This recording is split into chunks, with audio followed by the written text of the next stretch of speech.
You've been told that speaking up, proving yourself, and fighting for attention is the way to be seen, to be valued, to be happy. But if that were true, why do so many people who shout the loudest still feel unheard? Why do you, even after all the noise, still feel drained, misunderstood, and restless inside? The truth is, peace doesn't come from saying more, doing more, or chasing more. It comes from silence. From the quiet moments where you stop trying to control the world and begin to listen to yourself, to life, to the stillness within. Buddhism has whispered this secret for centuries, that when you turn inward, when you stop running after approval and simply sit with yourself, something extraordinary happens. The chaos outside loses its grip. The doubts in your mind begin to dissolve. And life, almost magically, starts to fall into place. Tonight, as you hear these words, you'll feel it. The noise in your head will soften. Your chest will feel lighter. A calm clarity will rise in you, the kind you thought only monks or sages could touch. And when you wake tomorrow, you'll see differently, less desperate, more steady, unshaken by what used to disturb you. This isn't just another lesson. This is an invitation, an opening to a new way of being stronger, freer, aligned with something deeper than words. Are you ready to step into that silence? Let's begin. Silence is often mistaken for weakness, for giving up, for letting the world trample over you. But that's a lie. Real silence, the kind that comes from inner strength and not from fear, is one of the most powerful forces you can ever discover. It is not about retreating in shame. It is about refusing to feed the fire that burns you. When you stay still instead of rushing into arguments, when you refuse to meet aggression with more aggression, something shifts. A different kind of strength rises inside you, the strength of non-resistance. And this strength does not shout. It does not need to. It dissolves conflict without effort, leaving you lighter, calmer, and far more in control than any loud reaction could ever make you. When people try to draw you into their chaos, they thrive on your response. Anger feeds anger, just as fire spreads with fuel. But when you do not resist, when you choose silence, the cycle breaks. Suddenly, the energy they expected to keep burning dies out. The loudness falls flat. The conflict shrinks into nothing, not because you lost, but because you refuse to play the game. This is the silent power of non-resistance. It does not destroy the other person, it transforms you. It turns an external storm into inner balance. Think about the way water behaves when faced with force. Strike it with your hand, and it does not resist. It simply moves aside, returning to stillness the moment you withdraw. It cannot be cut, cannot be held down, cannot be destroyed by a sword. Yet over time, it shapes mountains, carves valleys, and wears away stone. This is the model of true power, yielding without collapsing, allowing without surrendering your essence. Buddhism teaches this not as passivity but as wisdom. To resist everything is to exhaust yourself against forces you cannot control. To stop resisting is to discover a freedom that cannot be stolen. In the noise of daily life, you may find yourself pulled into endless battles, small arguments, subtle competitions, unspoken rivalries. At work, someone criticizes you unfairly. At home, a loved one lashes out in frustration. Online, strangers pour anger into comments. Every instinct pushes you to defend, to justify, to retaliate. But what does that really give you? For a moment, maybe it feels good to strike back. Yet afterwards, you are left tense, disturbed, drained of energy. Conflict always leaves scars, even if you win. Silence, on the other hand, leaves space for your mind to stay light. It does not chain you to the emotions of others. This does not mean you never speak, never act, never stand up for yourself. Non-resistance is not about accepting injustice or living without boundaries. It is about choosing the ground you fight on. It is about seeing that many battles are traps for your energy, distractions from what truly matters. By staying silent in the right moments, you allow the storm to pass, and in that passing, you remain untouched. You learn to step out of the endless cycle of reaction. This is how inner balance begins. There is a story in Zen about a man who was insulted in front of others. Instead of defending himself, he simply smiled and said nothing. His silence was so unsettling that the insulter grew embarrassed and left. The audience who witnessed it understood. The man who stayed silent was the strongest one in the room. Why? Because he refused to let another person control his state of mind. That is the essence of non-resistance. It is not about letting others dominate you. It is about refusing to hand them the keys to your inner world. When silence becomes your response, you step into a different kind of clarity. The mind is no longer clouded by the heat of quick emotions. In that space, you can see more clearly what is worth your energy, what is simply noise, what lessons are hidden in the situation. Sometimes the most transformative moment is not when you reply with the perfect comeback, but when you stay silent and discover you did not need one at all. In Buddhist thought, resistance is the birthplace of suffering. To resist reality is to argue with what already exists. If someone insults you, that event has already happened. If a challenge rises, it is already present. To resist it is to double your suffering. You now feel the pain of the event and the pain of your refusal to accept it. Non-resistance, through silence, removes that second wound. It allows you to meet reality as it is, not as you wish it to be. That meeting creates balance. You are no longer fighting the river, you are flowing with it, even as you steer your path gently forward. But here is the deeper secret. When you choose silence, you are not only protecting yourself from unnecessary conflict, you are creating space for transformation in the other person. Without your resistance, they are left with their own reflection. Their words echo back to them, their anger bounces against emptiness. Often, they begin to see their own actions more clearly, because you did not cloud it with your reaction. In this way, your silence becomes a mirror, showing them what they could not see while caught up in noise. This approach requires courage. It is far easier to fight back, to shout, to prove your point. It is harder to sit still with the heat rising inside you, to feel the urge to react and let it pass. Yet this is where your strength grows. Each time you choose non-resistance, your mind grows steadier, your heart stronger. Over time, you no longer fear conflict, because you know it cannot touch you unless you let it in. The modern world glorifies constant reaction. Social media thrives on outrage, arguments, and endless cycles of resistance. But what if you stopped feeding that cycle?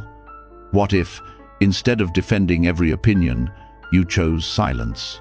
You would not only save your peace of mind, you would also step out of the trap of endless distraction. You would reclaim your focus, your time, your energy. This is not withdrawal, it is liberation. Non-resistance also teaches you the value of timing. Sometimes the best way to act is to first not act. When you stay silent, you give yourself the gift of space. In that space, emotions settle, clarity rises, wisdom speaks. Then, if you choose to respond, your words are no longer weapons of impulse but tools of truth. A single calm sentence, spoken after silence, carries more weight than 1,000 rushed arguments. It is not about never speaking, it is about speaking from stillness instead of chaos. Consider how often regret is born from words spoken in haste, a sharp reply in anger, a defensive comment made without thought. These words cannot be taken back once released. Silence, however, never needs apology. You will never regret not shouting. You will never regret not fueling another's fire. By choosing silence first, You create space to ensure that whatever words you eventually offer will be clean, kind, and true. There is a reason Buddhist monks take vows of noble silence during practice. It is not simply about avoiding speech, it is about discovering the power that lies underneath it. In silence, the mind turns inward, the ego loosens, the heart opens. When you practice silence in daily life, even in small ways, you touch that same energy. You begin to see that most of what you thought needed defending does not matter. Your dignity is not in how loudly you argue, it is in how calmly you hold yourself. When you no longer resist every insult, every misunderstanding, every challenge, you discover a kind of freedom that feels almost unshakable. It is as if the world still moves around you, storms still come, but at the center of it all, there is a still point, a quiet flame that does not flicker. That flame is your awareness, untouched by the noise. It is always there, waiting for you to return to it. Silence is the doorway back.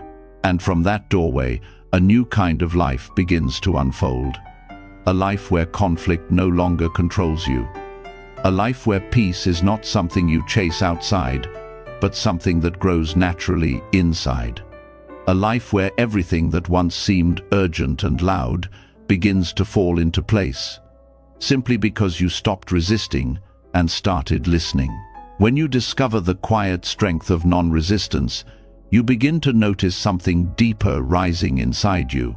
The silence you choose in the outer world does not just dissolve conflict with others, it opens a door to a hidden world within yourself. In that stillness, when the noise of arguments and defenses fade away, what is left is your own mind echoing back to you. The thoughts you often drown out with distractions, the emotions you bury under endless reactions, the patterns you never pause to observe, they all surface when you are silent. This is where the real journey begins. Listening to the echo of your own mind is not the same as thinking harder. Thinking is what keeps most people trapped. They move from one thought to the next, pulled into loops of judgment, regret, and worry. True listening is different. It means stepping back far enough to notice the voice within you without rushing to agree with it or fight it. It is allowing thoughts to rise like clouds in the sky and simply watching them pass. In this space, you begin to see the truth of what is really happening in you. Most of the time, people speak louder to avoid listening to themselves.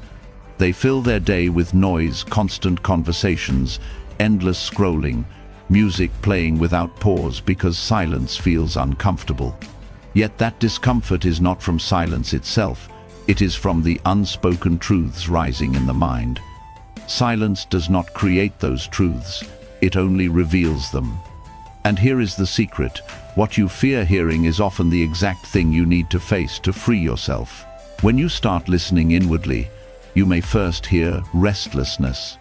The mind may throw 1,000 thoughts at once, demanding attention. Memories of the past, worries about the future, regrets, judgments, small insecurities you thought you left behind. At first, it feels overwhelming. But if you stay with it, if you keep breathing and observing without resistance, a shift happens. You begin to see the pattern beneath the noise. Thoughts repeat themselves like echoes bouncing in a canyon. The same fear worded differently.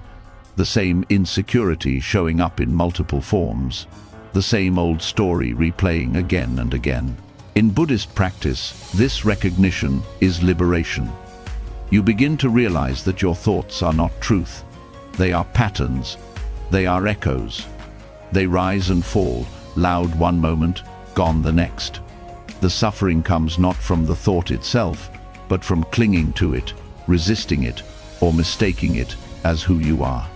By listening deeply, you begin to see the mind as it is, a stream of activity passing through, not the solid identity you once believed.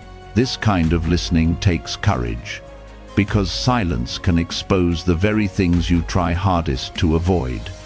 It may reveal anger you never admitted to yourself. It may bring up grief you pushed away years ago. It may uncover desires you denied or fears you never named. But when you finally allow them to rise in silence, they begin to lose their grip. The mind no longer has to keep repeating them like a broken record. By listening, you release. There is a subtle but powerful practice in Buddhism called mindfulness of thought. It does not mean pushing thoughts away or holding on to them. It means noting their presence, acknowledging without judgment, and letting them go. For example, when a thought arises, "I am not good enough," instead of fighting it or sinking into it, you simply note self-criticism. When anger arises, you note anger. When worry arises, worry.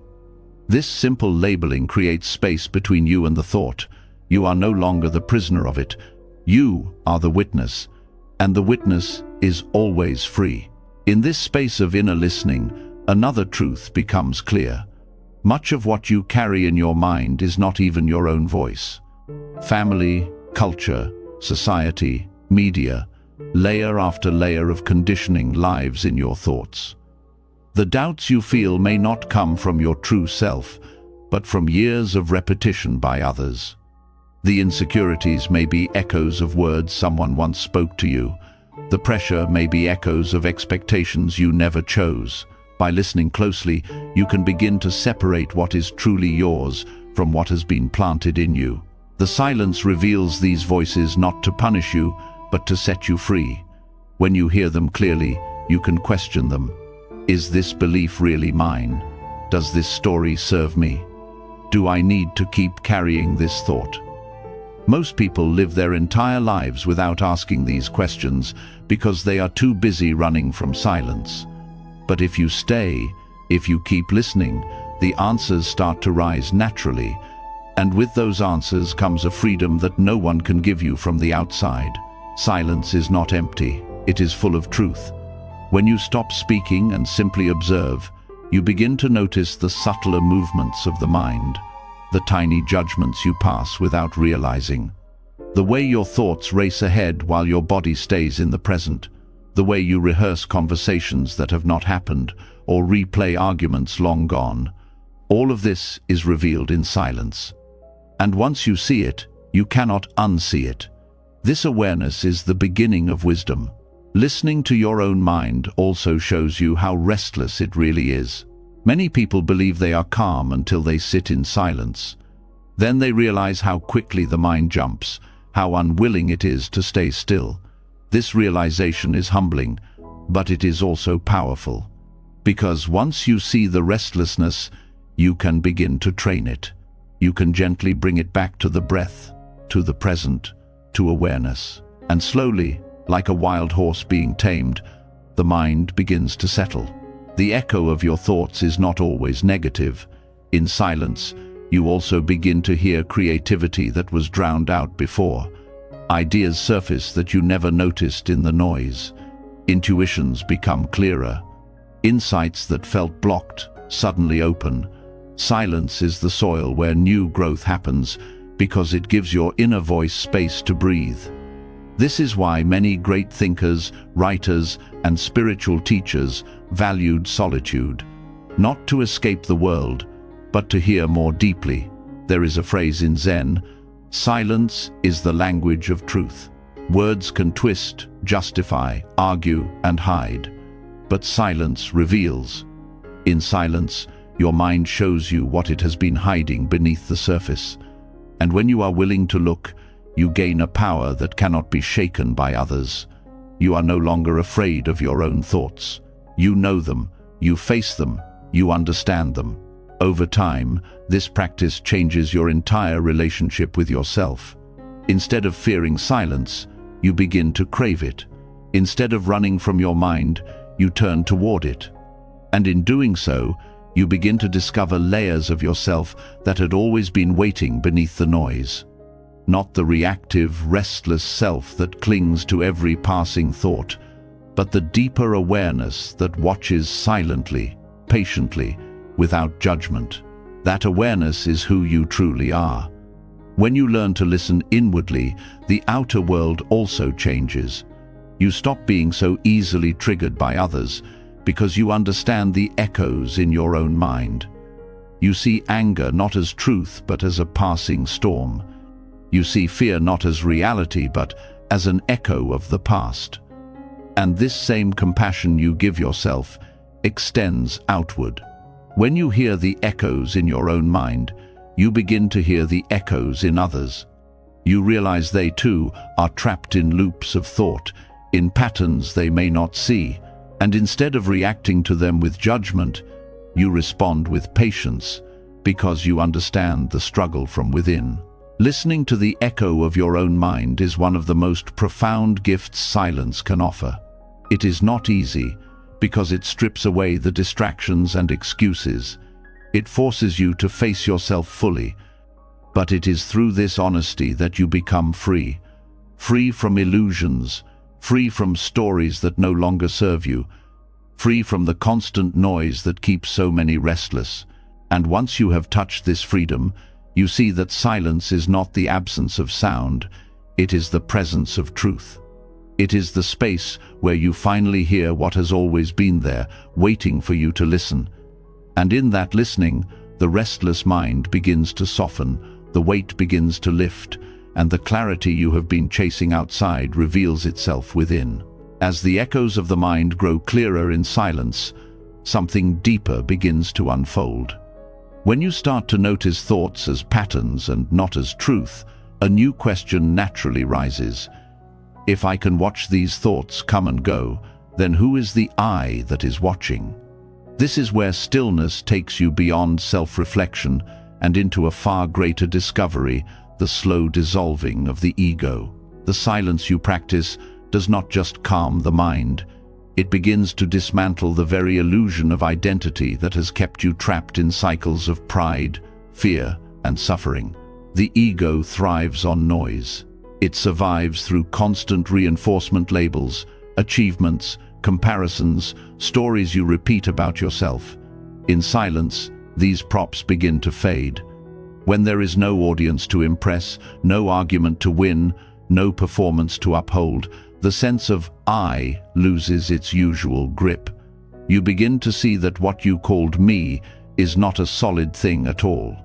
It is a collection of habits, roles, and passing states stitched together by thought.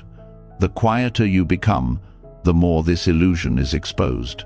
Buddhism teaches that clinging to the ego is the root of suffering. When you believe deeply in a fixed I, you naturally defend it against anything that threatens it. Criticism feels unbearable, loss feels like a personal wound, praise becomes addictive. Life becomes a constant battle to maintain an identity that is fragile by its very nature. Stillness interrupts this battle. When you sit in silence long enough, you notice that the I you defend is constantly changing. Thoughts shift, moods shift, even your sense of self shifts depending on who you are with or what you are doing. If it changes so often, can it truly be permanent? The practice of dissolving ego through stillness does not require force. You do not have to destroy the self or fight it. Instead, you simply watch it. Each time you observe your thoughts rising and falling, each time you notice your emotions appearing and fading, you begin to see that none of these are truly you. They belong to experience, not to identity. This gentle awareness is like sunlight on ice. Without violence, it melts what once seemed solid. Silence is especially powerful because it removes the distractions that normally keep the ego alive. When you are constantly talking, comparing, or defending yourself, you keep strengthening the story of I. But in silence, there is no need for a story. Without words, you cannot explain yourself, justify yourself, or exaggerate yourself. You are left with the raw presence of being, and in that presence, the ego has no place to stand. This is not emptiness in the negative sense. It is freedom. Without the constant burden of defending I, life feels lighter. When someone criticizes you, you no longer feel shattered because you understand there is no fixed you to protect. When success comes, you enjoy it without clinging, because you know it does not define you. When loss happens, you grieve, but you do not collapse, because nothing can take away the awareness that lies beneath all change. Stillness also reveals how much of your suffering comes from taking thoughts personally. A thought arises, "I am not enough." Without awareness, you accept it as truth. With awareness, you see it as a temporary echo, not as a definition of who you are. This shift is subtle but profound.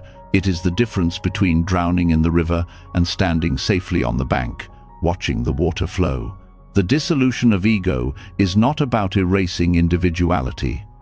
Buddhism does not teach that you become nothing. It teaches that you discover you were never the small self you thought you were. Beyond the shifting layers of thought and identity, there is awareness itself, open, vast, unchanging. In stillness, you touch that awareness. It does not belong to you. It is you, in the truest sense, beyond all labels. Every moment of silence becomes an invitation to return to this truth. You start to notice how often the ego intrudes even in subtle ways. A desire to be praised, a small resentment when ignored, a hidden pride when others admire you. Instead of condemning these, you simply notice them. In noticing, you weaken their hold. Slowly, the grip of ego softens. This softening also transforms how you relate to others. When the I is no longer at the center, there is more space for compassion. You see that others, too, are trapped in their own illusions of self, suffering under the weight of pride, fear, and comparison. Instead of reacting to them, you feel patience. Instead of competing with them, you feel connection. Dissolving your ego does not isolate you, it unites you more deeply with the world around you. The Buddha compared the ego to a house built on unstable ground. No matter how much you reinforce it, cracks will appear. Stillness is like stepping outside of the house. At first, it feels unfamiliar. You may even feel exposed. But then you realize the sky above you is infinite, open, and cannot be taken away. You do not lose anything real by leaving the house of ego. You only lose the walls that kept you from freedom. There is also a quiet humility that comes with this realization. You no longer feel the need to prove your worth, because you see there was never a separate self to elevate in the first place. Achievements still matter, but they no longer define you. Failures still happen, but they no longer destroy you. You live with a kind of ease that others can feel, even if they cannot explain it. They sense the absence of ego in your presence, and it gives them space to breathe as well. The practice of dissolving ego through stillness is not a one-time event. It unfolds gradually, like peeling away layers of an onion. Each moment of silence shows you another layer. Sometimes it is painful, because the ego does not want to disappear. It clings, it fights, it tries to convince you it is essential. But each time you return to silence, you loosen its hold. Each time you let go of the need to defend or define yourself, you take another step into freedom. Over time, life itself becomes less heavy. You stop carrying so many labels: success, failure, victim, victor, good, bad. You live more lightly because you see these were never truly you. And in that lightness, joy arises naturally. Not the fleeting joy of achievement, but the steady joy of simply being. When the ego dissolves, even partially, the world appears different. Colors seem brighter. Relationships feel less strained. Moments that once felt ordinary take on new depth. Because without the filter of ego, you see reality more clearly. You see people as they are, not as mirrors for your own identity. You see events as they are, not as threats or validations of me. The silence that began as a refuge from conflict becomes something greater, a gateway to liberation. It is here that the Buddhist teaching of no self is no longer just a concept, but a lived experience. You understand directly that the I you defended for so long was never solid. You see through the illusion, And in that seeing, you are free. And from this freedom, everything begins to align in a way you could not force before. Decisions feel clearer because they are not clouded by ego. Relationships become easier because you are not entangled in proving yourself. Life flows more naturally because you are no longer resisting reality with the fragile armor of I.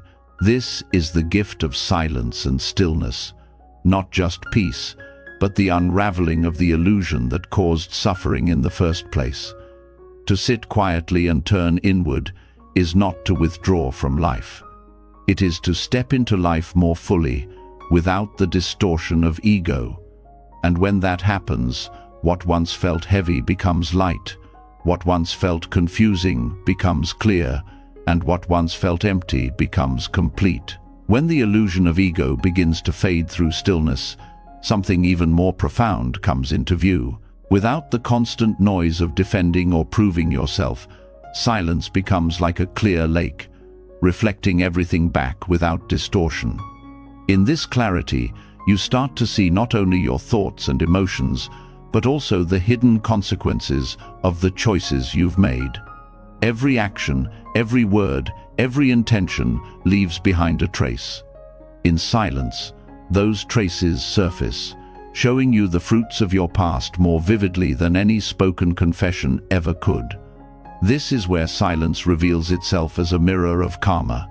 Karma is not some mystical punishment waiting for you in another life. It is the natural unfolding of cause and effect in this very moment. What you do plants seeds, and those seeds ripen into experiences, sometimes immediately, sometimes years later. But most of the time, people move too quickly, talk too much, or distract themselves so heavily that they never notice the subtle ripening of those seeds. Silence strips away the distractions. When you are still, you feel the results of your past actions more clearly, both the harmony and the unrest they have created within you. In silence, you begin to recognize patterns. Perhaps you notice that when you sit quietly, a deep unease rises, an echo of choices made out of anger or selfishness. Or maybe a lightness surfaces, the fruit of kindness given freely in the past. Words can hide these patterns, excuses, justifications, endless explanations, but silence does not let you hide. It reflects everything back with brutal honesty and tender clarity at the same time. This reflection is not meant to condemn you. Buddhism teaches that karma is not about judgment, it is about learning. When silence reveals the weight of your past actions, it is offering you a chance to see the truth and choose differently moving forward. The discomfort you feel in stillness is not punishment, it is insight. It shows you the cost of certain choices, the way they echo long after the moment has passed. And once you see clearly, you have the power to change. For example, someone who constantly speaks harshly may never notice the damage they cause because they drown their conscience in more words.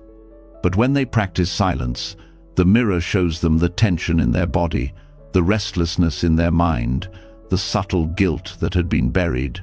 This is karma ripening not as an external punishment, but as the natural fruit of their own actions. Silence brings it into awareness so it can no longer be ignored. On the other hand, someone who has practiced generosity and kindness will find in silence a sense of ease. Their mind will rest more naturally, their heart will feel lighter. This too is karma, the sweet fruit of wholesome actions revealing itself in quiet moments. Words may not capture this peace, but silence makes it unmistakable. The mirror of karma is especially powerful because it reveals not just what you did, but the intention behind it. Two people may perform the same outward action, but with different motives, the karmic seeds they plant are completely different.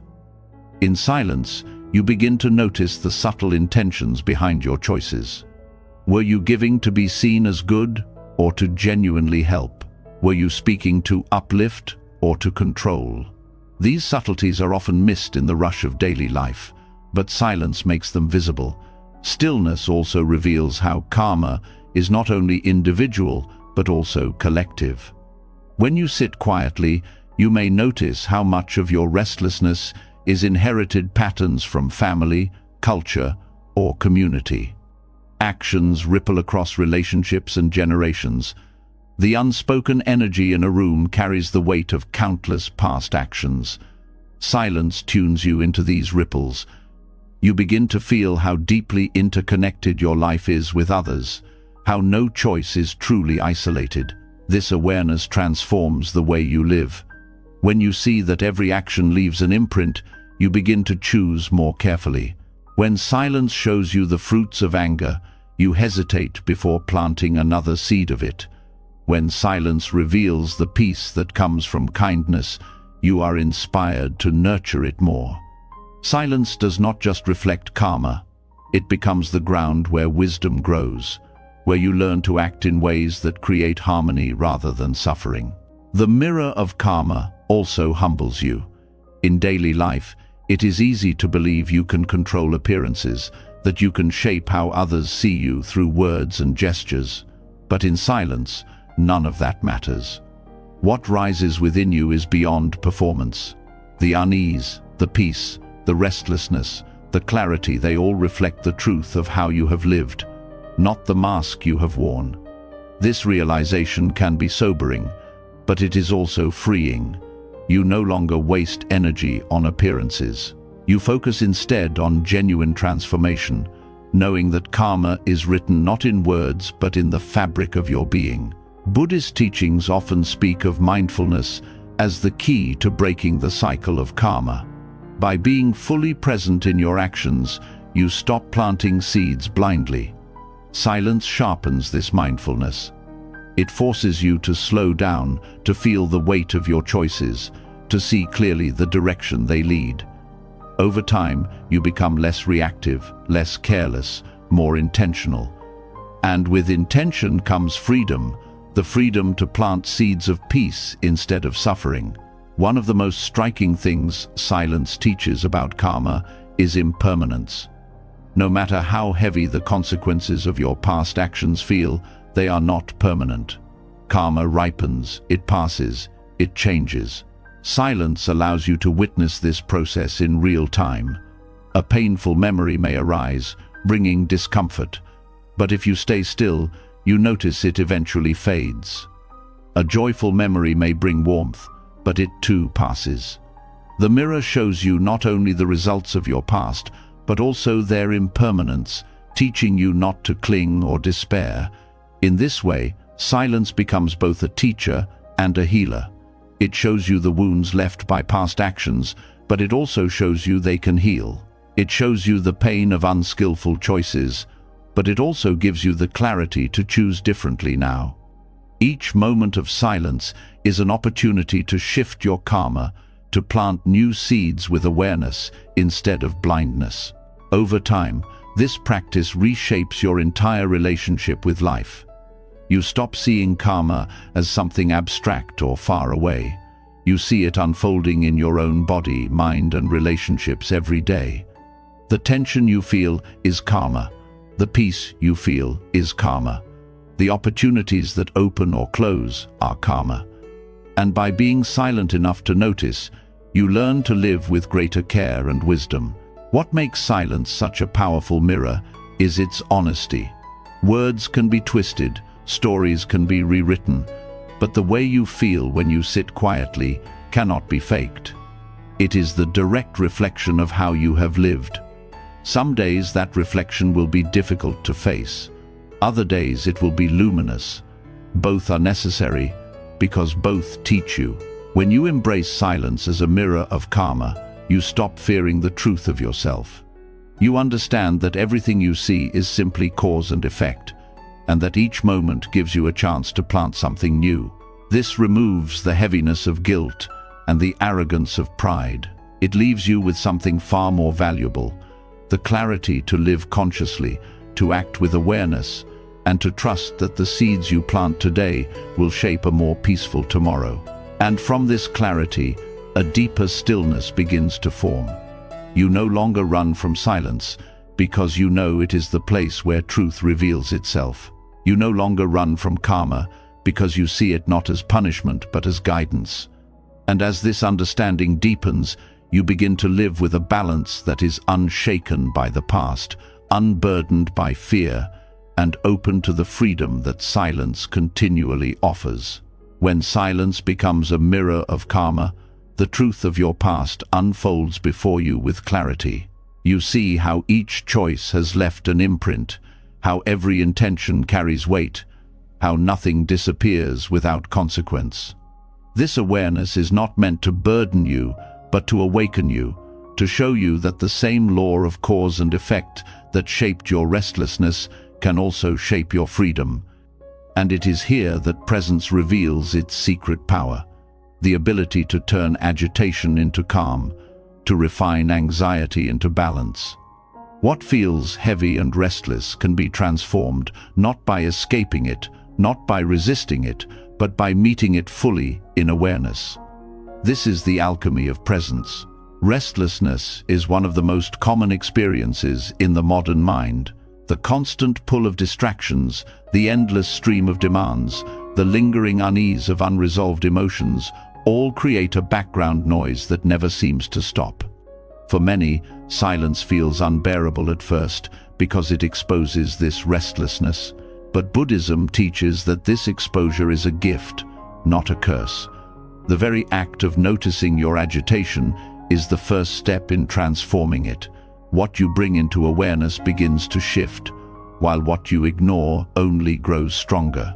Presence is not about controlling the mind or forcing it to be still. It is about directing your attention fully into the moment, letting awareness settle where the body and breath already exist. The anxious mind wants to scatter into memories of the past, into fears of the future, into endless mental rehearsals. Presence calls it back home. Each time you return to the sensation of breath, each time you anchor your awareness in the now, you are performing a subtle alchemy. You are turning the lead of restlessness into the gold of stillness. This process begins with recognition. Anxiety often feels overwhelming because we mistake it for reality itself. We feel restless and believe something outside must be wrong, that something must be solved immediately. But when you rest in presence, you begin to see restlessness as simply a state of the mind. It is not permanent, it is not identity, it is not truth. It is a passing condition that arises and falls like waves. This shift in perspective loosens its grip immediately. The body becomes an important doorway in this alchemy. Restlessness lives in physical sensations, a tight chest, a shallow breath, a nervous twitch in the hands. By bringing awareness directly to these sensations without judgment, you stop fueling them with more stories. Instead of thinking, "I am anxious," you notice tightness in the chest, warmth in the face, quickened breath. This language of observation interrupts the cycle of identification. You are no longer lost in the restlessness. You are watching it. And in that watching, it begins to soften. Presence is also about patience. Anxiety feeds on urgency, on the belief that everything must be solved immediately. When you sit in awareness, you teach the mind a different rhythm. You show yourself that not every discomfort requires immediate reaction. Some storms pass on their own when you do not chase them. This patience is not passive, it is active training of the heart to remain steady in the face of unease. Each time you stay present with discomfort, you strengthen your capacity for equanimity. Equanimity is the natural fruit of presence. It is the quality of being balanced, steady, and unshaken, no matter what arises. It does not mean you feel nothing, it means you are not controlled by what you feel. Presence trains this quality because it roots you in something deeper than thought or sensation. It roots you in awareness itself. From that ground, emotions may rise and fall, but they do not knock you over. Anxiety may still appear, but it no longer defines you. Restlessness may still surface, but it no longer drags you away. This alchemy also reveals the subtle layers of restlessness that often go unnoticed. Not all anxiety shows up as panic or fear. Sometimes it appears as impatience, boredom, or the constant need to move on to the next thing. In silence, these subtle forms become visible. You notice the urge to pick up your phone for no reason, the discomfort of simply sitting with yourself, the impulse to fill every gap with noise or activity. Each of these is restlessness in disguise. By bringing them into awareness, you begin to dismantle them piece by piece. Breath becomes a powerful ally in this process.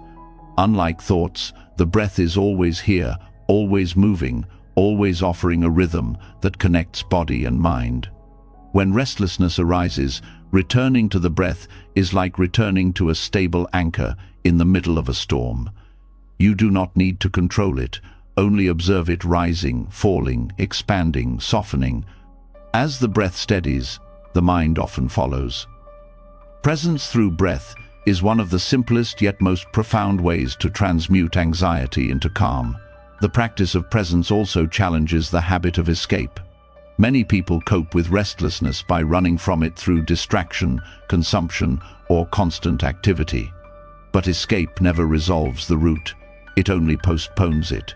In silence, you learn the courage to stay. To sit with the discomfort long enough to see that it is not permanent, long enough to realize that you are larger than the restlessness itself. This realization is transformative.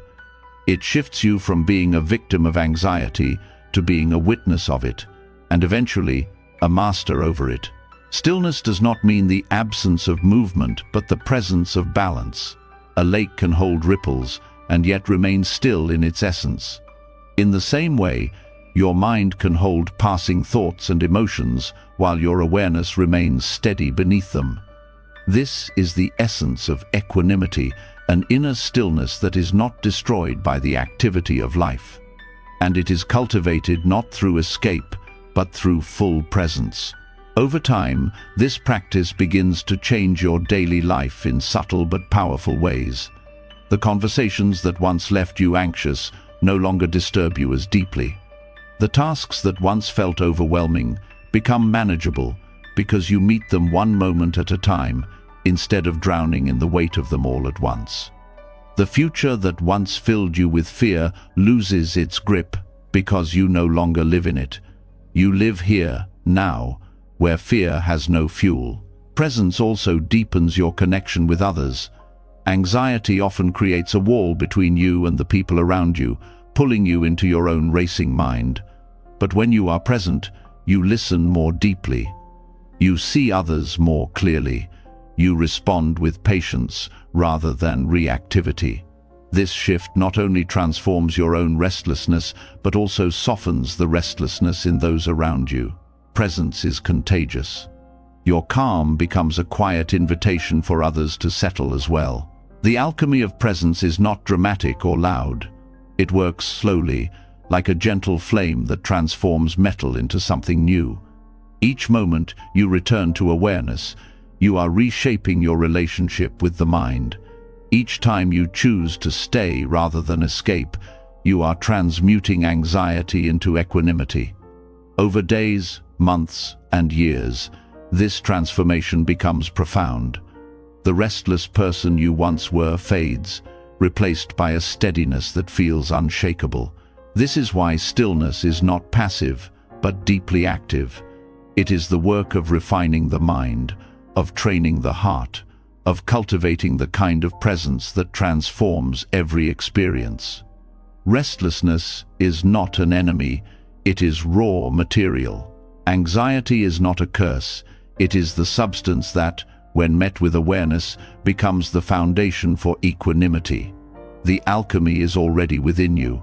Silence simply gives it the space to unfold. And as this unfolding deepens, you realize that peace was never something to chase outside. It was always here, waiting beneath the layers of restlessness. All it needed was the fire of presence, steady and patient, to turn unease into balance and anxiety into calm clarity. This is the quiet miracle of silence. It takes what feels unbearable and transforms it into the very strength you have been seeking all along. When presence turns restlessness into stillness, you begin to experience a balance that feels steady even in the middle of chaos. But this balance is fragile if your words continue to flow without care. What you say can either preserve the stillness you've cultivated or shatter it in an instant. And this is why the next step in deepening silence is not only about listening inwardly, but also about guarding what leaves your mouth. Buddhism calls this practice right speech. And it is not just about what you say, but equally about what you choose not to say. There is a hidden discipline in restraint, a strength in withholding, a wisdom in silence that carries more power than endless words ever could. Speech is one of the most underestimated forces in human life.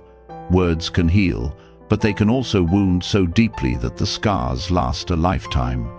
They can unite people, but they can also tear relationships apart. The Buddha taught that unskillful speech is one of the most common ways we create suffering, both for ourselves and others.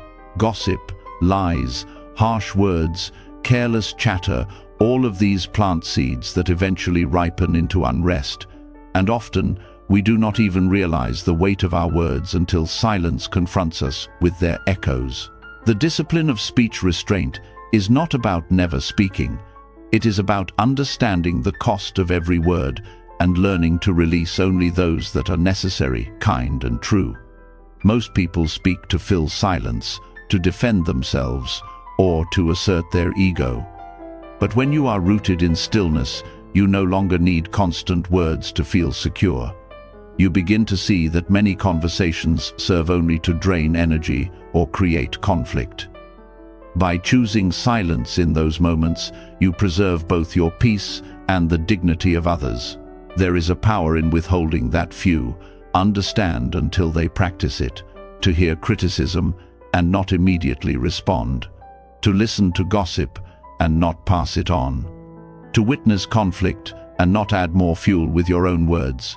This kind of restraint may look passive, but in truth it requires great strength. The impulse to speak is strong, and it is fed by pride, fear, and habit. To hold back, to wait, to let silence carry the moment, instead of words, this is a discipline that sharpens both awareness and compassion. Right speech has 4 essential qualities. It avoids lies, avoids divisive talk, avoids harsh words, and avoids idle chatter. Each of these forms of restraint frees you in ways you cannot see until you practice. Lying, even in small ways, burdens the mind with the need to maintain falsehood. Silence frees you from this burden. Divisive speech may feel satisfying in the moment, but it creates walls that isolate you from others. Silence allows those walls to crumble. Harsh words may release your anger briefly, but they leave wounds in others that return to haunt you later.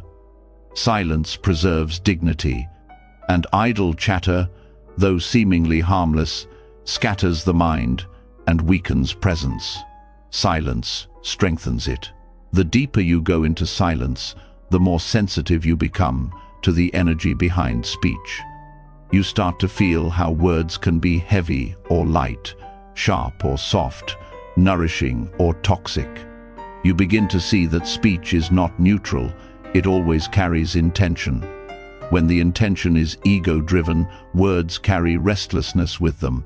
When the intention is rooted in awareness, words carry stillness. This is why restraint is so important. It keeps you from releasing energy that does not align with your deeper clarity. Silence in this sense is not emptiness, but a container of strength. It gives space for others to reveal themselves without interruption. It gives space for truth to arise without distortion. It gives space for wisdom to replace the impulse of reaction. Many conflicts in life are fueled not by what happened, but by what was said afterwards. Restraint prevents you from pouring oil on flames that could otherwise burn out on their own. This discipline also teaches humility. It reveals how often we use words to project knowledge we do not truly have, or to shape an image of ourselves we want others to believe. In silence, these impulses are exposed. You realize how much of speech is unnecessary performance. By letting go of that performance, you begin to live more authentically, no longer bound to the pressure of always having something to say. At the same time, restraint makes your words more meaningful.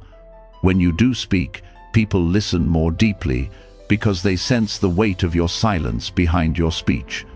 A few words spoken with mindfulness carry more influence than 1,000 words poured out without care. Silence refines your voice, turning it into a tool of clarity instead of a habit of distraction. There is also compassion hidden in this practice. By withholding words in moments of tension, you give others the space to calm themselves. By not rushing to correct, argue, or dominate, you create an environment where others feel less attacked. Silence allows kindness to breathe in spaces where words would only choke it. In this way, restraint becomes an act of service, a quiet offering of peace to the world around you. The discipline of speech restraint is challenging because it confronts deeply ingrained habits. Many people fear silence in conversation because they think it signals weakness or ignorance. But in truth, silence often signals wisdom.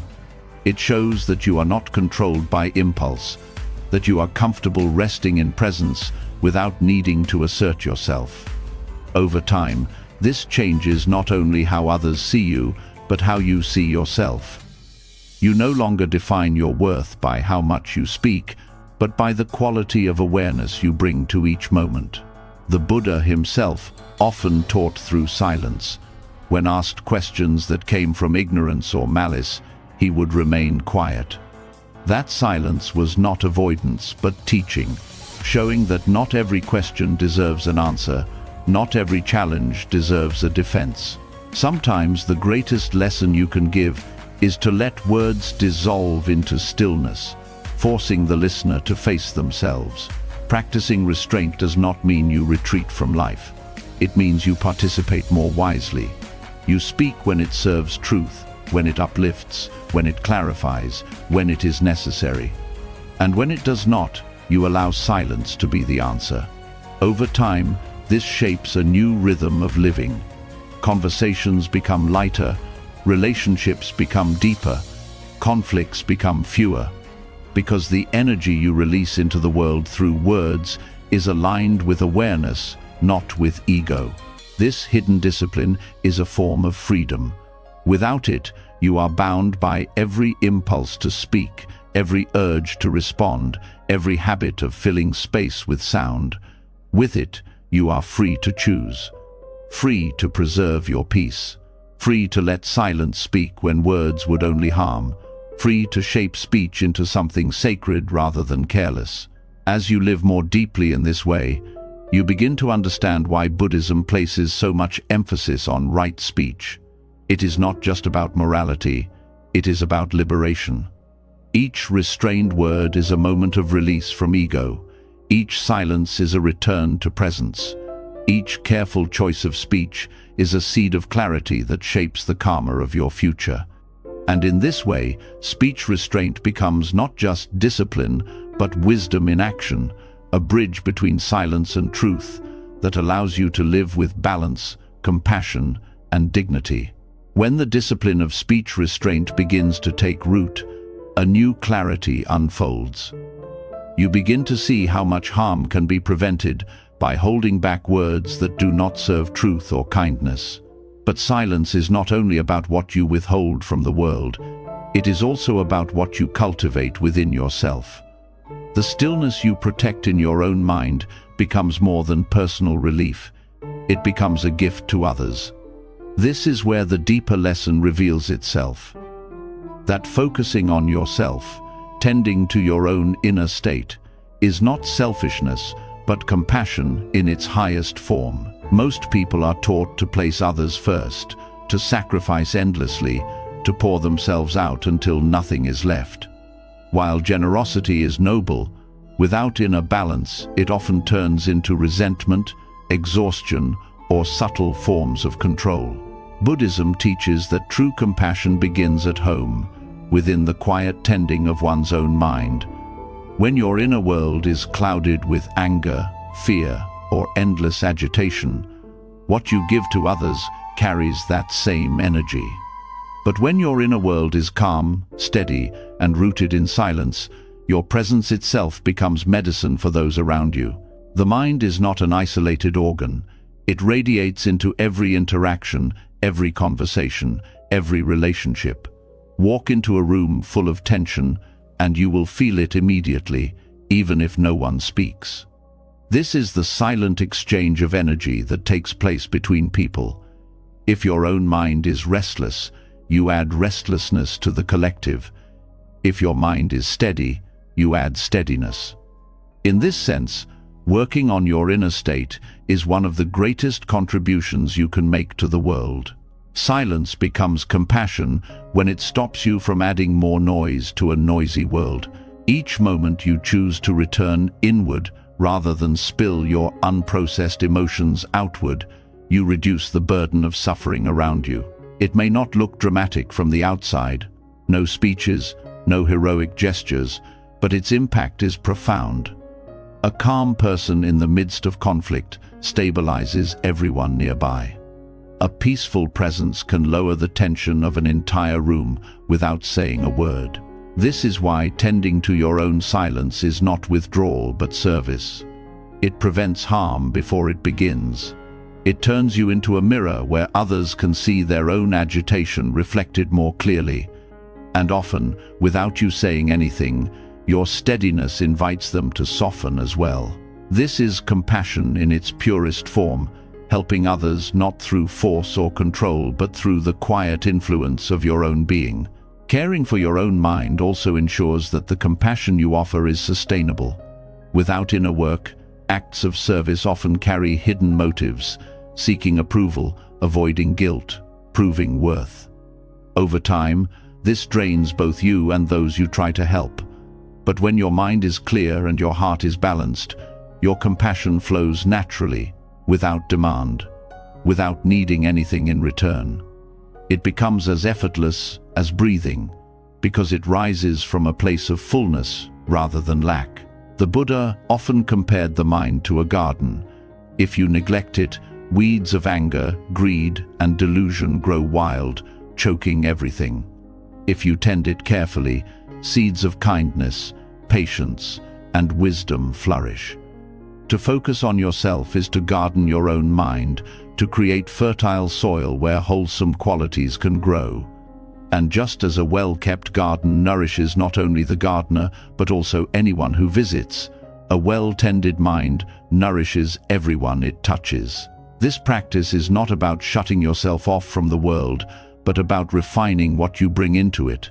Think of how a polluted river poisons every field it waters, while a clean river brings life to everything it touches. Your mind is like that river. When you cleanse it through silence and self-focus, your presence feeds others with peace instead of pollution. Another aspect of this practice is honesty. When you turn inward in silence, you begin to see your own hidden motives, your own subtle patterns of pride or fear. This self-awareness prevents you from projecting them onto others. It is common for people to help outwardly while unconsciously pushing their own unresolved pain onto those they try to serve. By tending to your own mind first, you reduce this projection. You help from a place of clarity, not from hidden wounds. This makes your compassion purer and more trustworthy. Self-focus also protects others from your unprocessed emotions. How often do arguments escalate not because of what was said, but because one person dumped their inner chaos onto another? When you practice silence, you learn to sit with your emotions, to process them inwardly rather than spilling them outwardly. This creates a buffer of kindness for others. They are spared from carrying what you have not yet understood yourself. That restraint is compassion, even if it looks like nothing from the outside.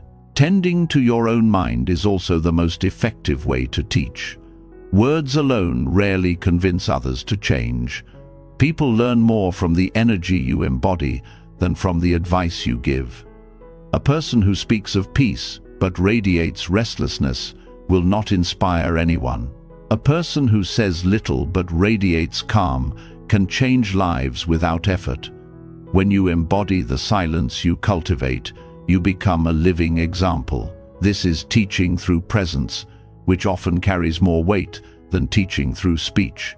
In modern culture, where productivity and performance are glorified, self-focus is often misunderstood as indulgence. But Buddhism reframes it. Caring for your mind is not a retreat from responsibility, but the foundation of it. Without inner clarity, your actions are clouded.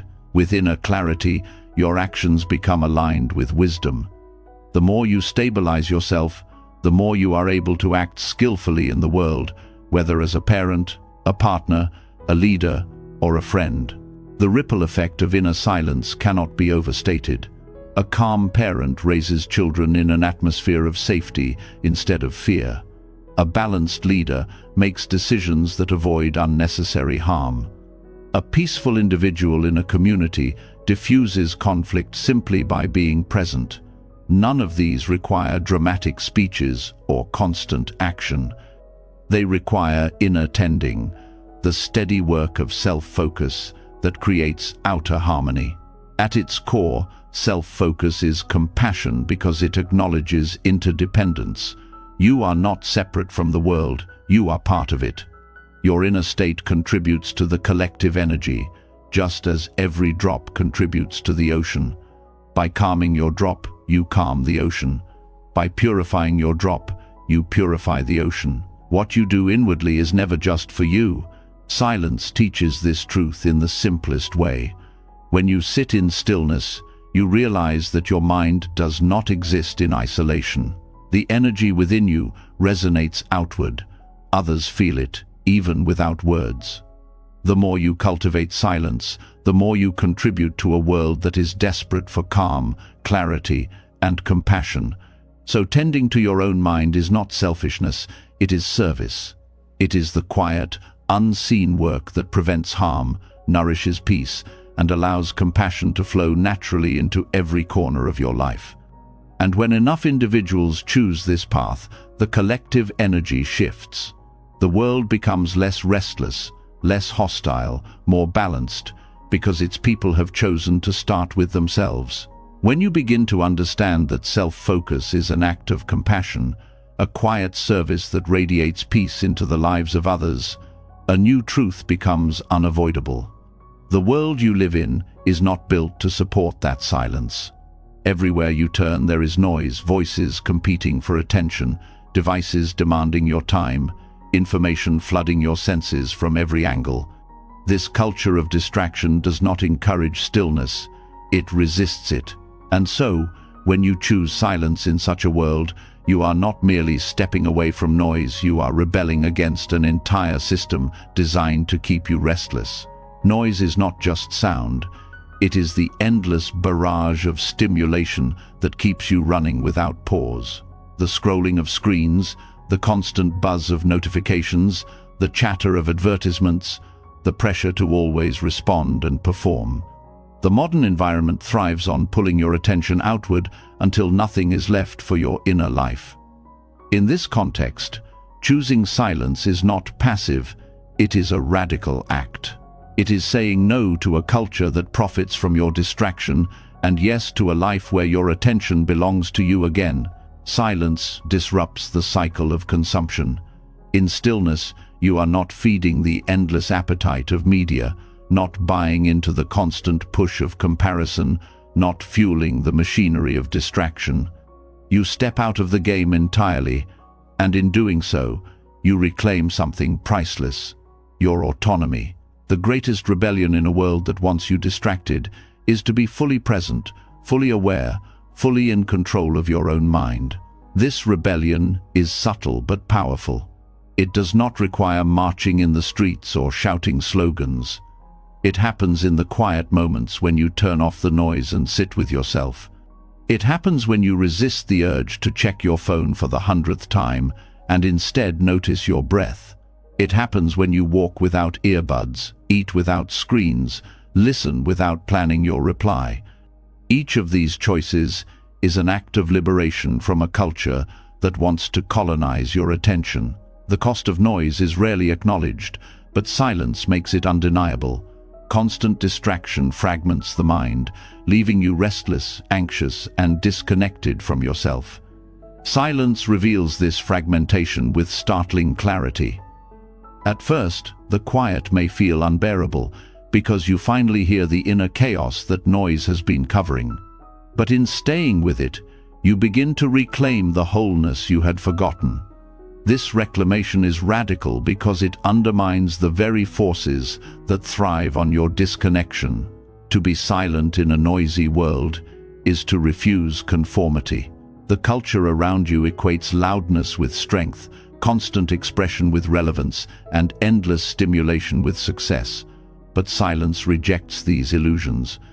It shows you that strength does not need volume, relevance does not require constant broadcasting, and fulfillment is not found in endless consumption.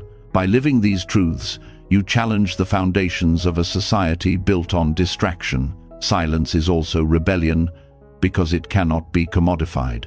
You cannot buy stillness, you cannot sell presence, you cannot package awareness into endless upgrades. It is freely available to anyone willing to pause. In a world where nearly everything is turned into a product, silence remains untouchable. By choosing it, you step outside the logic of consumerism and into a freedom that money cannot buy. This rebellion is not against others, but against the conditioning that has kept you from yourself. It is against the lie that your worth depends on productivity, against the illusion that you are only valuable when you are visible, against the fear that you must always be moving to matter. Silence exposes these illusions for what they are. It shows you that worth is inherent, that presence is enough, that stillness is not emptiness but fullness of being. The practice of quiet self-focus challenges the modern obsession with constant communication. In a world where everyone is always talking, posting, and sharing, choosing not to participate feels countercultural. Yet this restraint is not isolation, it is sovereignty. It is reclaiming your right to exist without performing. It is freeing yourself from the exhausting demand to always be on. That freedom is revolutionary because it returns your life to you. Silence also becomes a mirror for others. When you choose stillness, people notice. They may not understand it, but they feel the difference. In your calm presence, they sense something they have lost. Your refusal to join the noise becomes a silent invitation for them to question their own distractions. This ripple effect is how quiet rebellion spreads, not by force, but by example. There is courage in this choice. Noise is easy, silence is confronting. Distraction numbs, presence exposes. To turn inward requires facing the discomfort that others avoid. It requires strength to resist the pull of constant stimulation and to stand apart from the crowd. But this courage is what makes silence radical. It is not the absence of action. It is the refusal to surrender your mind to forces that profit from keeping you restless. Buddhism has long taught that liberation is found not in chasing what the world offers, but in stepping beyond its illusions. Silence is the modern form of that teaching. To be quiet in a world addicted to noise is to practice liberation in real time. It is to declare that your peace cannot be bought, your attention cannot be stolen, and your being cannot be defined by distraction. This rebellion has practical effects as well. With silence, your decisions become clearer because they are not clouded by constant influence.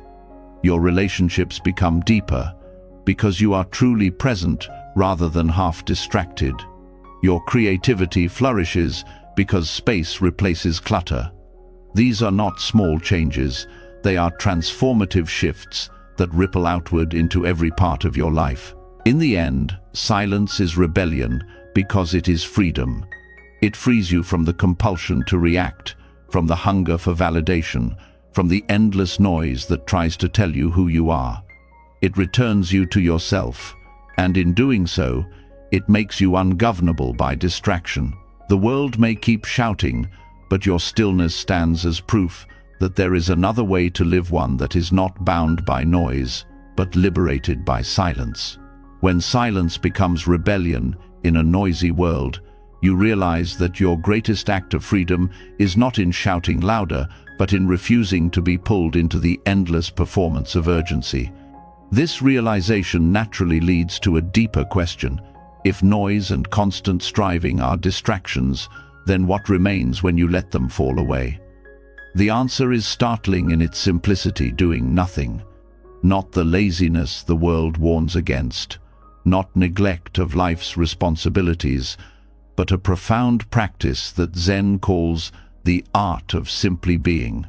It is here, in the space where effort drops away, that life begins to move with you instead of against you. Doing nothing in the Zen sense is not emptiness, but openness. It is a return to the state of allowing, where you stop pushing, forcing, and manipulating life into shapes it resists. This is not passivity, but a different kind of action, one aligned with the natural flow of things. The modern world trains you to measure worth by productivity, by how much you accomplish, by how busy you remain. But when you pause, when you withdraw from the constant need to control, something unexpected happens. Life itself begins to synchronize around you. This art begins with trust. To sit quietly without rushing to fill the space is to trust that existence itself is enough. Most restlessness comes from the belief that you must always be fixing, improving, or proving something.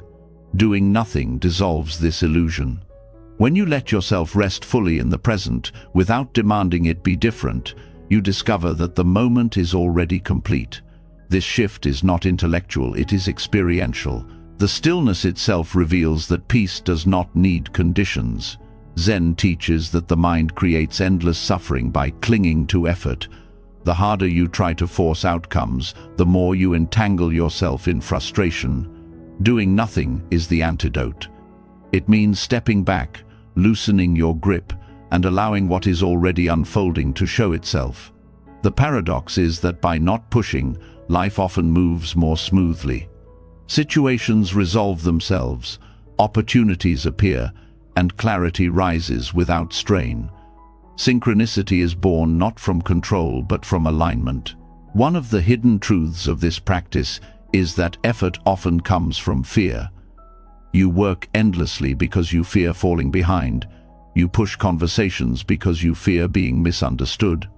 You plan obsessively because you fear uncertainty. Doing nothing exposes these fears by removing the shield of constant activity. In the silence of non-doing, you face the raw discomfort of simply being with yourself. And in that confrontation, you learn that the fear dissolves when you no longer run from it.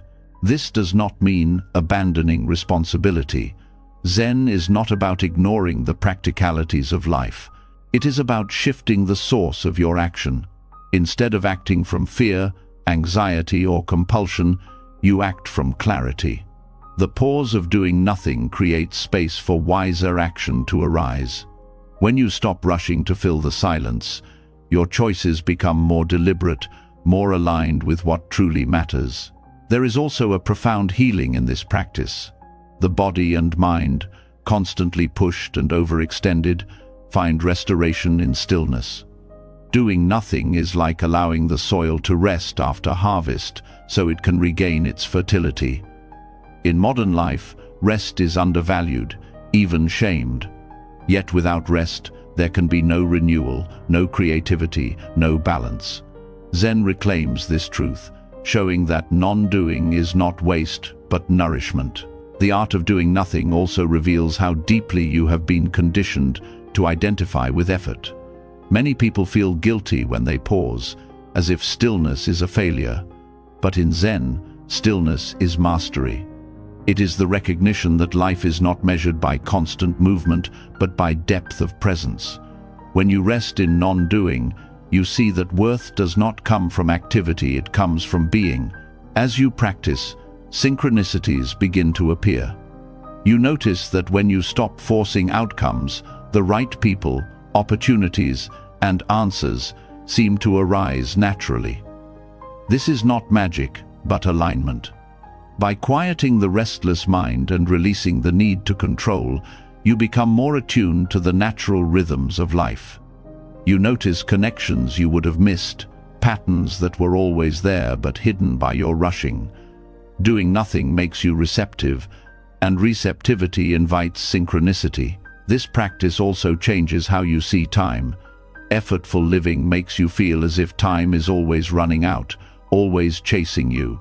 Non-doing dissolves that pressure. When you rest fully in the present, time expands. A single breath feels vast, a moment feels complete. In this way, doing nothing is not wasted time, but timelessness itself. You are no longer pulled between past and future. You are rooted in the fullness of now. The Zen masters often spoke of this through paradox. One said, "Sitting quietly, doing nothing, spring comes and the grass grows by itself." This simple line holds a profound truth. Life unfolds whether you push or not. Your role is not to force the grass to grow, but to align with the rhythm that is already carrying it forward. Doing nothing is a surrender to this truth. It is allowing life to reveal its own timing. Even creativity flows from this state. Artists, writers, thinkers all know that inspiration does not come from constant effort, but from spaciousness. The best ideas often arise when the mind is at rest, not when it is straining. Doing nothing creates the fertile ground where insight naturally blooms. In this sense, non-doing is the source of the most meaningful doing. The practice also strips away the illusion of control. You realize that much of what you thought you managed was always moving on its own. Breathing happens without your effort. The earth spins without your command. Seasons change without your control. Doing nothing aligns you with this reality. You stop carrying the unnecessary burden of believing you must control everything, and in releasing that weight, you find freedom. This freedom changes your relationships as well. When you stop forcing conversations, others feel more space to be themselves. When you stop pushing outcomes, relationships unfold more naturally. Non-doing creates an atmosphere of ease where genuine connection can thrive. You are no longer trying to mold others into what you want. You are allowing them to reveal themselves as they are. Doing nothing, then, is not withdrawal from life, but a deeper participation in it. It is stepping into harmony with what is already moving, already alive, already unfolding. It teaches you that life is not something to conquer, but something to join. And when you join it with openness instead of effort, synchronicity begins to carry you. The right doors open, the right paths reveal themselves, the right timing arrives not because you forced it, but because you stopped standing in the way.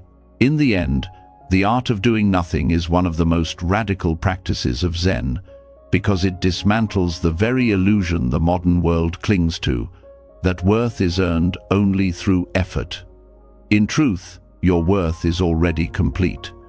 Doing nothing allows you to feel that truth directly, and from that place, when you do act, your actions are not frantic attempts to prove yourself, but natural expressions of being. This is the quiet secret of non-doing. It is not absence, but presence in its purest form. It is not emptiness, but fullness without striving. And when you live this way, life itself begins to feel lighter, clearer, more aligned, as though everything is quietly falling into place, not through force, but through the power of simply being.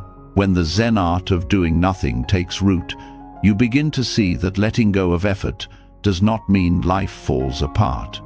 In fact, it often means life begins to organize itself in ways you could never have planned. What feels chaotic when you cling tightly becomes fluid when you release control. Non-doing opens a doorway, and through that doorway silence reveals its next gift: space. Not the kind of space measured in distance, but the inner spaciousness that clears the clutter of the mind, making room for life to realign itself with clarity and balance. Silence as space is not absence. It is presence without obstruction. Most of the time, the mind is so packed with noise, thoughts, worries, expectations, that there is no room for truth to arise. It is like a room so full of furniture that nothing new can enter. Silence empties that room. It does not erase your life.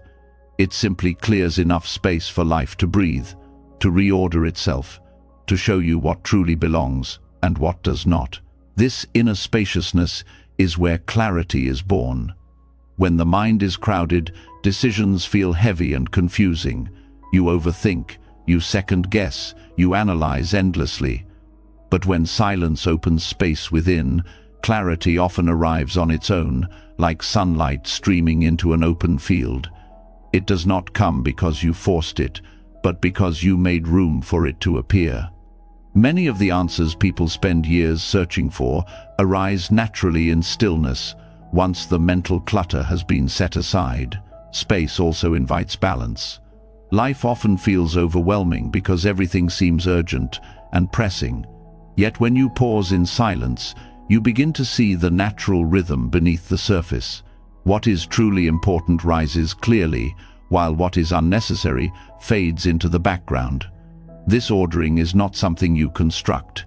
It emerges naturally when the noise subsides.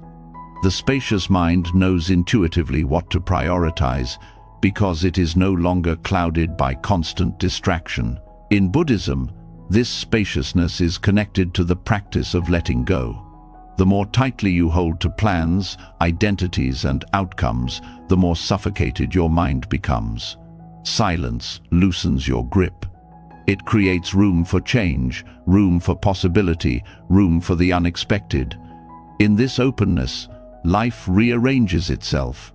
What once felt like a crisis may reveal itself as an opportunity. What once felt unbearable may dissolve into insignificance. Space allows you to see beyond the narrow perspective of control. This inner openness also transforms relationships. When your mind is crowded, you project your noise onto others. You listen not to hear but to reply. You see people through the filter of your expectations. But when you cultivate silence as space, you approach others with a clearer presence. You hear them more deeply, without rushing to impose your own agenda.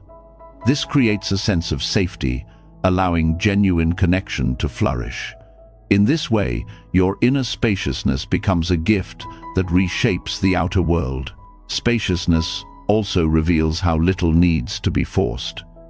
When you release control, life often arranges itself more harmoniously than your plans ever could. The right opportunities come at the right time. Obstacles dissolve when you stop pushing against them. Relationships settle into their natural balance. This is not passivity, but alignment, trusting that when you create the space, life itself knows how to flow into order. There is also healing in this practice. Many inner wounds fester because the mind is too crowded to process them. Pain is avoided, buried under distractions, numbed by constant activity. Silence gives space for these wounds to surface gently. By allowing them to rise without resistance, you give them the room they need to heal. Just as a wound needs air to close, the heart needs space to release. In silence, what was once suffocating begins to loosen its hold. Inner space is also essential for creativity. No innovation, no deep insight, no great work of art has ever come from a mind overwhelmed by noise. Creativity requires emptiness, a gap where something new can arise. Silence provides that gap. When you are not filling every moment with sound or thought, inspiration has room to enter. This is why so many profound ideas surface during still moments, walking quietly, sitting in nature, resting in meditation. Space is the soil where creativity takes root. Cultivating space also reshapes how you move through time. Normally, the mind is trapped in past regrets or future worries, leaving no room for the present to be felt. Silence opens the present wide, giving it space to breathe. Time slows, not because the clock has changed, but because you are no longer rushing past each moment.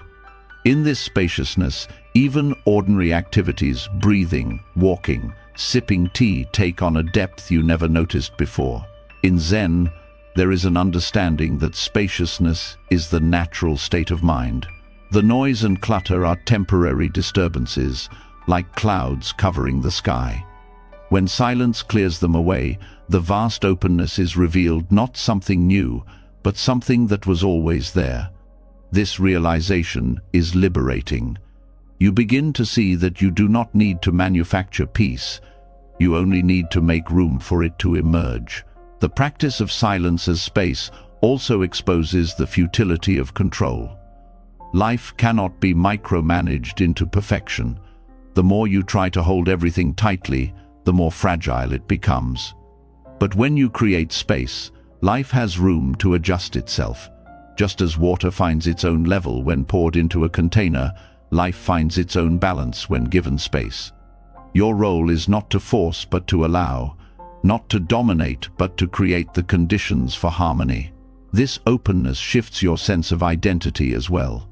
Instead of clinging to rigid labels, you begin to experience yourself as spacious, flexible, fluid. You are no longer bound by a narrow self-image. In space, you discover freedom, the freedom to change, to grow, to release what no longer serves you. This freedom radiates into every area of life, making you more resilient, adaptable, and at peace. Ultimately, silence as space is about trust. Trust that you do not need to fill every moment, solve every problem, or control every outcome. Trust that when you make room within, life arranges itself without. Trust that clarity, balance, and healing emerge not from force, but from openness. This trust is not blind faith. It is something you experience directly when you practice. Over and over, silence shows you that when you stop crowding your life, order reveals itself. In this way, spaciousness is not just a personal refuge, but a universal principle. It is the ground where clarity grows, the container where healing unfolds, the openness where life aligns. By cultivating inner space, you allow the natural order of existence to emerge. And in that emergence, you find a peace that no amount of effort could ever create. When silence becomes space, you begin to feel the relief of openness. The clutter of thought loosens, clarity appears without effort, and life begins to settle into its natural rhythm. But with this clarity comes another challenge: how to hold this inward focus without slipping into the trap of selfishness. Turning inward can heal and restore, yet if misunderstood, it can harden into isolation, indifference, or self-absorption. The balance between caring for yourself and remaining connected to others is delicate, and Buddhism speaks clearly to this line. Focusing on yourself is often confused with ego-centered living, but they are not the same. Ego thrives on comparison, on making yourself larger by making others smaller, on feeding identity through possession or recognition. Self-focus in the Buddhist sense is entirely different. It is the practice of tending to the mind so that your presence in the world does not cause harm. It is self-care that becomes the foundation for compassion rather than a wall of separation. The difference lies in intention. Self-absorption asks, how can I take more for myself?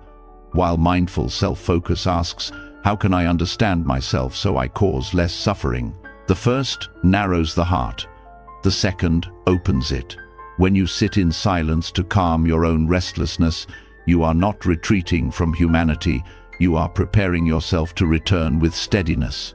When you discipline your speech, you are not silencing yourself for selfish gain, you are preserving harmony for others. This is where the Buddhist principle of the middle way becomes vital. Too much outward focus without tending to yourself leads to burnout, resentment, and hidden expectations that others cannot meet.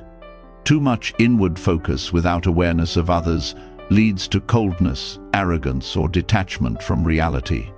The middle way is walking with both truths at once, that you must care for your own mind and also remain responsible to the collective life you are part of. Self-focus becomes selfish when it is rooted in craving. Craving for recognition, comfort, superiority, or escape can disguise itself as self-care.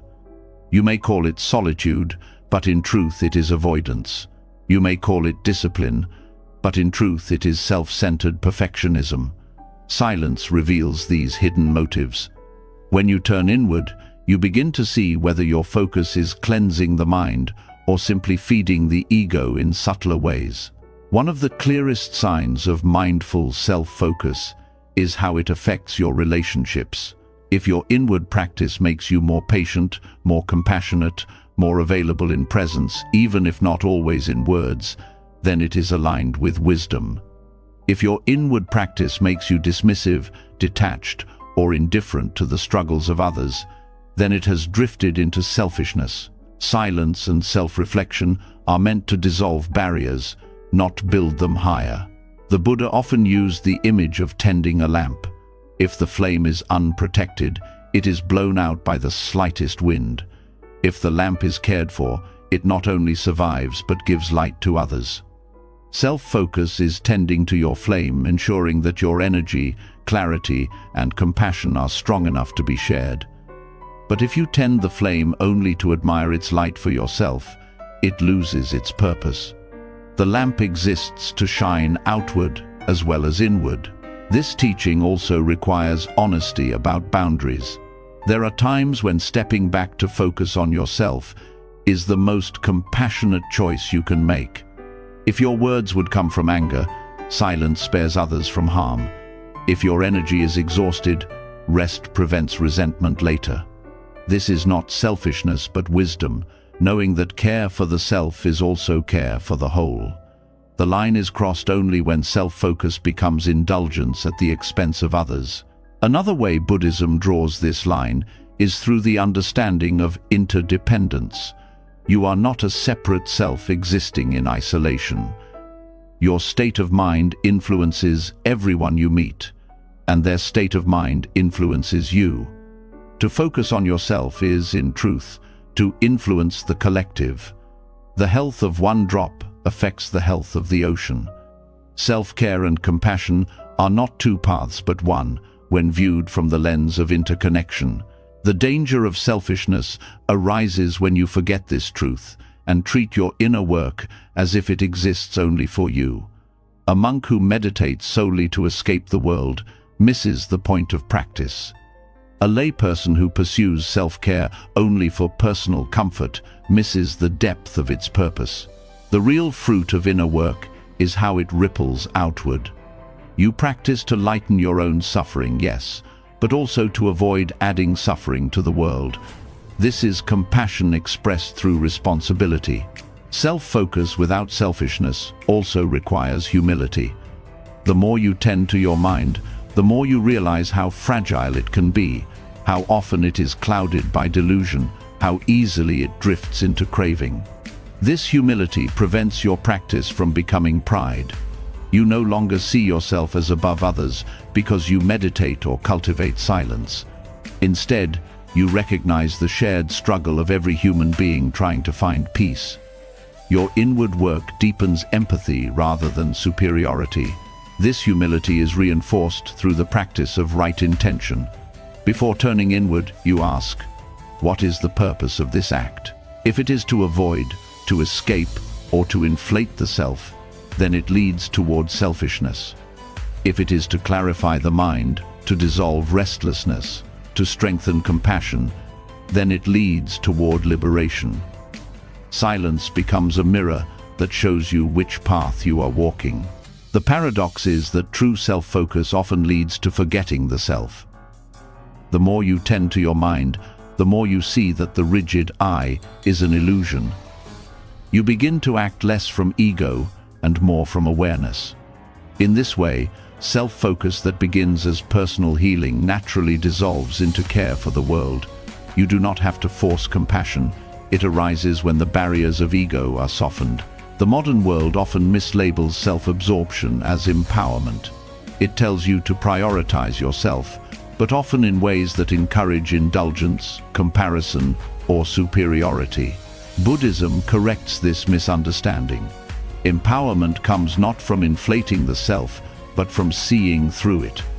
The empowerment of true self-focus is the freedom to act without being driven by craving or fear, to care without being trapped by expectation, to give without needing to prove. Ultimately, the line between self-focus and selfishness is drawn by awareness. Are you turning inward to polish the mind so it can reflect clarity outward? Or are you turning inward to build walls and preserve comfort? Only silence can show you the difference, and only honesty can keep you aligned. When this balance is lived, you discover that caring for yourself is never at odds with caring for others. They are two sides of the same act. The more you dissolve your own restlessness, the more peace you bring into every room you enter. The more you heal your own wounds, the less likely you are to wound others. The more you free yourself from ego, the more naturally compassion flows. Self-focus, then, is not selfishness at all. It is the preparation for love in its purest form, a love that requires nothing in return because it flows from clarity rather than need. When the balance between self-focus and selfishness becomes clear, silence takes on a new depth. It is no longer only about calming the mind or tending to your own clarity, but about discovering teachings that words alone cannot carry. Scriptures and teachers can point toward truth, but the deepest lessons often reveal themselves in the pauses, in the moments when nothing is spoken and yet everything is understood. This is the unspoken Dharma, the wisdom of silence that slips between words, teaching through presence, stillness, and the spaces in which language cannot reach. The power of silence as a teacher lies in its directness. Words require interpretation. They pass through filters of memory, culture, and personal bias. But silence bypasses these filters. It does not ask you to analyze or compare. It invites you to experience directly. In a pause, you meet yourself without distraction. In stillness, truth emerges without adornment. Many people spend years studying texts yet never touch the heart of wisdom, while a single moment of true silence can break illusions that words could not dissolve. Pauses carry weight because they reveal what is often hidden beneath speech. Teachers in the Buddhist tradition often leave gaps between words, not because they have nothing to say, but because the silence itself is the teaching. It forces the student to sit with their own mind, to confront the discomfort of waiting, to notice what arises in the absence of instruction. In those moments, you learn patience, presence, and the art of listening without expectation. Silence also teaches humility. When you pause instead of filling space with explanations, you realize how much of speech is driven by the need to prove or control. In silence, that need fades, and you are left with the vastness of not knowing. This openness to not knowing is itself a form of wisdom. The greatest teachers remind us that truth cannot be fully captured in words, and silence is their way of pointing to what lies beyond language. The unspoken Dharma is also about presence. When a teacher sits quietly, the lesson is not in the words, but in the energy of being fully there. That presence speaks more loudly than instruction, showing that wisdom is not something to memorize, but something to embody. You begin to realize that the way someone holds silence can communicate peace, compassion, or clarity more powerfully than any sermon. This kind of teaching is subtle, but it imprints itself deeply on those who are willing to receive it. Pauses also reveal the impermanence of thought. When you sit quietly between words, you notice how quickly the mind wants to fill the gap, reaching for distraction, grasping at explanations, pushing away discomfort. In observing this, you learn how restless the mind truly is. And in that recognition, you begin to loosen your attachment to thought itself. Silence shows you that you are not your thoughts. You are the awareness beneath them. This unspoken teaching can also dissolve pride. In conversation, silence often feels uncomfortable because it strips away the shield of constant expression. When you allow a pause without rushing to fill it, you expose the ego's hunger for attention and validation. Learning to rest in that pause without fear is a lesson in humility, teaching you that you do not need to prove your worth with endless words. Silence as Dharma is especially powerful in meditation. Scriptures can instruct you on posture or breath, but the true lesson comes when you sit and face yourself. In that stillness, you learn patience, endurance, and clarity, not from theory but from direct experience. The body aches, the mind resists, distractions arise, but as you remain, you begin to see the impermanence of all of it. These lessons are not spoken, yet they shape your understanding more deeply than text ever could. The pauses in life carry this same wisdom. A pause before reacting in anger teaches restraint. A pause after hearing criticism teaches reflection. A pause in grief teaches acceptance. These lessons do not come from words, but from the space you allow between impulse and response. Each pause is a chance to choose differently, to break the cycle of habit and step into awareness. Even in the natural world, silence teaches.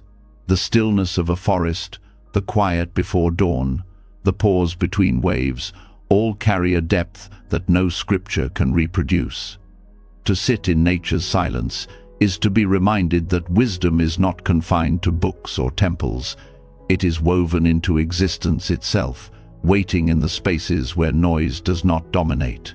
What makes the unspoken Dharma so transformative is that it cannot be argued with. Words can be debated, misunderstood, twisted. Silence cannot. It simply is, and in its presence, you either open to it or resist it. If you open, it teaches without effort. If you resist, it reveals the restlessness still living in you. Either way, it brings you face to face with truth. This teaching also strips away dependency. A teacher's words can make you dependent on their guidance. Silence, however, points you back to your own awareness. It forces you to trust your direct experience, to rely on your own clarity rather than leaning on external authority. In this sense, the unspoken Dharma is the most empowering form of teaching. It returns the responsibility of awakening to you. Over time, practicing silence as Dharma changes your relationship with language itself. Words no longer feel like the ultimate authority, but as tools useful but limited. You begin to value the pauses between sentences as much as the sentences themselves. You learn to listen not just to what is said, but to the silence surrounding it. In this way, silence deepens your perception of life as a whole. The unspoken Dharma also reveals compassion in a unique way. To sit with someone in silence during their suffering can sometimes bring more comfort than words ever could. The pause itself communicates presence, care, and patience. It tells them they are not alone without the need for explanation. This silent compassion is often more healing than any advice. Ultimately, silence teaches that truth is not something external to be given, but something internal to be revealed. The pauses are not empty. They are full of the opportunity to see directly, to feel fully, to awaken without distraction. Scriptures guide, teachers point, but silence delivers you to the experience itself. The unspoken Dharma is the reminder that wisdom does not always arrive through sound. Sometimes it arrives through stillness, through presence, through the quiet recognition that what you were seeking has always been within you. And in learning from silence, you discover a truth that words could never fully capture, that peace is not taught but uncovered, not explained but lived.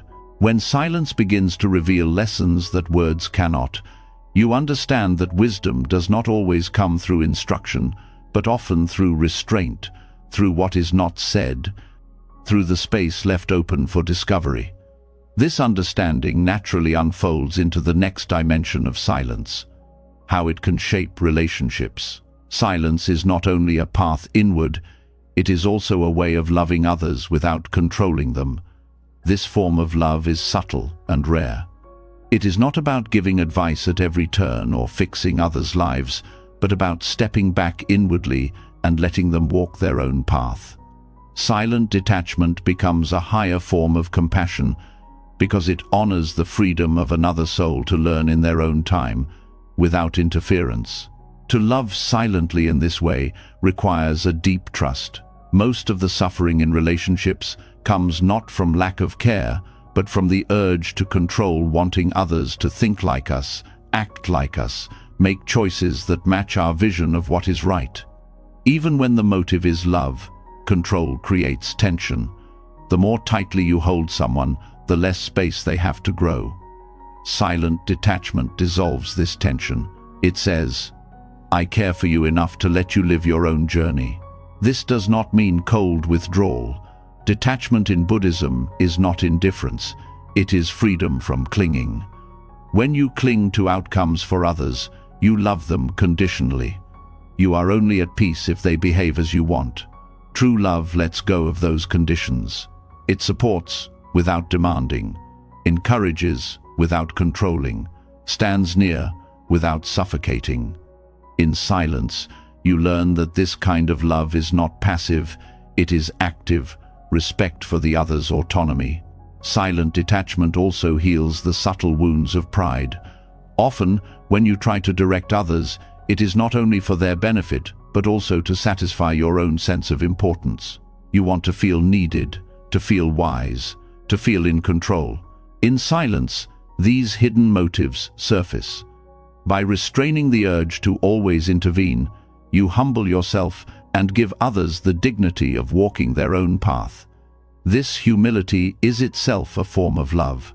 There is also compassion in knowing when your words will not help. Many times, advice falls on ears not ready to hear. Attempts to guide can harden resistance rather than soften it. Silent detachment understands timing. It trusts that each person will come to realization when the conditions are right. Instead of pushing, it waits patiently, offering presence without pressure. In this waiting, love shows itself as faith in the other's inner capacity to learn. This practice changes how you listen. When you no longer feel the need to control or fix, you listen more deeply. You hear not just the words of another, but the silence beneath their words, the fears, the longings, the uncertainties they may not even recognize themselves. And because you are not rushing to fill the silence with solutions, your presence becomes a mirror in which they can hear themselves more clearly. Often, this is more healing than any advice. Silent detachment also protects relationships from the exhaustion of over-involvement. When you constantly try to direct others, you drain yourself and create dependency in them. Neither truly grows. But when you step back inwardly, you conserve your energy and empower them to find their own strength. This balance makes relationships healthier, built on mutual respect rather than control. Another layer of this practice is letting go of outcomes. Love is often entangled with expectation, hoping someone will succeed in the way you define success, or avoid mistakes you fear for them. But life cannot be lived through another's script. Silent detachment accepts this truth. It releases the illusion of ownership over another's journey. It allows life to teach them in its own way, even if that means mistakes, even if that means pain. Trusting that their path is theirs to walk is one of the highest forms of love. This is not easy, because silence in the face of someone's struggle can feel like abandonment. But true detachment is not abandonment, it is presence without interference. It is sitting with someone in their difficulty without rushing to erase it. It is offering support without trying to rewrite their story. This kind of love requires inner strength, because it resists the ego's desire to feel useful. But its effect is profound. It gives others the rare gift of being fully seen and accepted exactly as they are. Silent detachment also teaches patience. Growth is slow, and no amount of pushing can speed it up. Just as a flower opens in its own season, people open when the time is right. To wait without forcing, to love without clinging, to remain steady without demanding, this is patience lived as love, and silence is the soil where this patience grows. The practice also transforms how you respond to conflict. Instead of rushing to correct or argue, you pause. You allow the heat to cool, the noise to fade, the clarity to emerge naturally. Often, silence does more to resolve tension than words ever could. It shows that you value peace over winning, respect over dominance. This restraint communicates love in a language beyond speech. Silent detachment even reshapes how you see yourself in relation to others. You stop viewing yourself as responsible for their choices and them as responsible for your peace. Each becomes free to walk their own path.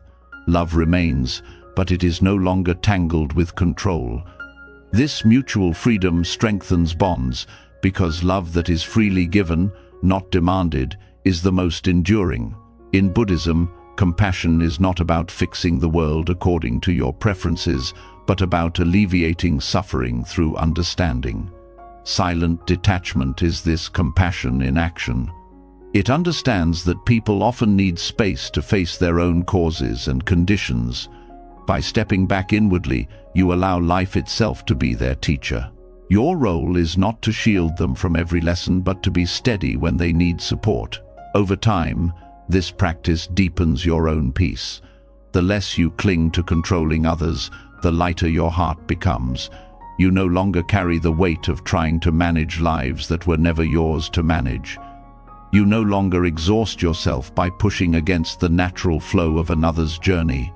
Instead, you rest in the freedom of letting people be who they are, while offering love that does not bind.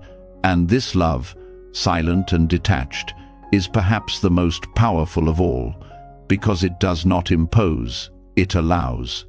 Because it does not demand, it respects. Because it does not control, it frees. In this way, silence teaches that the greatest gift you can give another is not to mold them in your image, but to trust the truth of their path, even when it looks different from yours. That trust, held quietly and steadily, is love in its purest form. When love takes the shape of silent detachment, you discover a freedom that softens both you and those you care for. Stepping back inwardly allows others to walk their own path, and in that restraint you create space for growth without control. Yet this stepping back also reveals another truth. Silence alone can feel vast, even overwhelming, unless it is anchored in something steady. That anchor is always with you, woven into your very being, your breath. Breathing is more than a biological necessity. It is the soundless rhythm that connects body, mind, and awareness.